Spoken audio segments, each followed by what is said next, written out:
ہیں در دل شاں آرزوہا بے صبا مردہ زائن از بطون امہات، ان کے دلوں میں آرزویں کوئی اور ہی ہیں اور ماؤں کے پیٹوں سے مردہ جنم لے رہے ہیں۔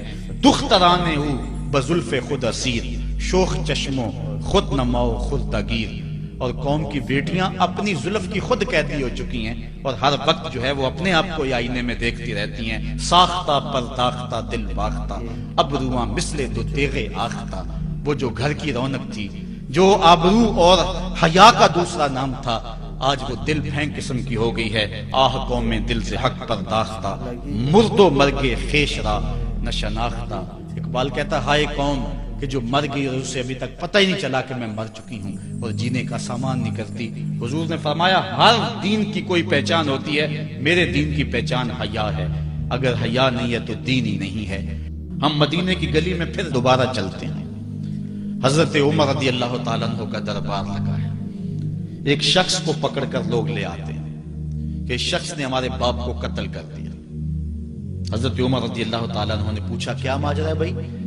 اس نے کہا جی واقعی میں ان کے باپ کا قاتل ہوں، لیکن میں نے قصداً قتل نہیں کیا۔ ہوا یہ کہ میں ایک مسافر ہوں، جا رہا تھا، راستے کے اندر سبز چراگاہ تھی، میرا اونٹ بھوکا تھا، اس چراگاہ میں داخل ہو گیا۔ اس کے بوڑھے باپ نے پتھر اٹھایا اور میرے اونٹ کو مارا، اس کی آنکھ نکل گئی۔ مجھے بڑا غصہ آیا، میں نے وہی پتھر اٹھا کر اس کے باپ کو دے مارا، لیکن وہ ایسے ٹکانے پہ لگا کہ اس کا باپ فوراً فوت ہو گیا۔ میرا قصد اور ارادہ نہیں تھا، لیکن بہرحال میں اس بات کا اقراری ہوں کہ میں نے اس کے باپ کو قتل کر دیا ہے۔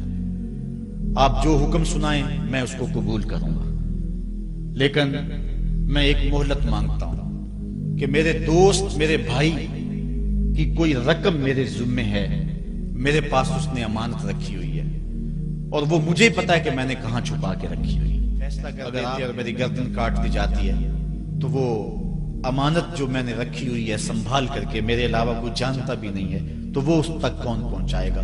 اگر آپ مجھے 3 دن کی مہلت دے دیں تو میں جا کر کے اس کی امانت اس کو واپس کر کے پھر واپس آؤں گا، پھر یہ پھندا پھانسی کا میں اپنے گلے میں ڈلوانے کے لیے تیار ہوں۔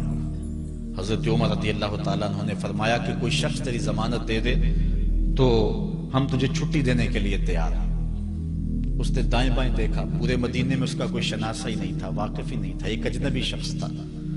حضرت ابو ذر غفاری کھڑے ہو گئے، کہا حضرت عمر میں اس کی ضمانت دیتا ہوں۔ ضمانت دے دی گئی، وہ چلا گیا۔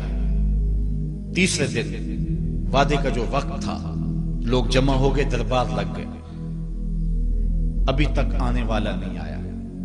لوگوں نے کہا ابو ذر تو نے غلطی کی ہے، ایک اجنبی کی ضمانت دی اور ابھی تک وہ نہیں آیا۔ اور میاں صاحب فرماتے ہیں ایک بار جو پھائیں اڑ جاندے ہو پھر کدی نہ پھنستے نے۔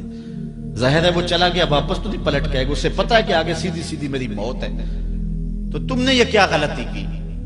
خیر آپ نے فرمایا کہ اگر وہ نہ آیا تو یہ پھانسی کا پھندا میرے گلے میں ڈال لینا، لیکن بہرحال میں نے اس کی ضمانت دی۔ کچھ عرصہ بیتا کہ دور سے گرد و غبار اڑتا ہوا دکھائی دیا۔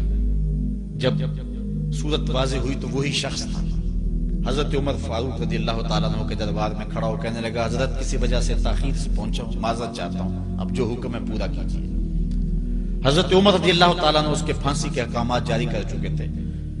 آپ نے فرمایا کہ ابو ذر یہ بتا کہ تو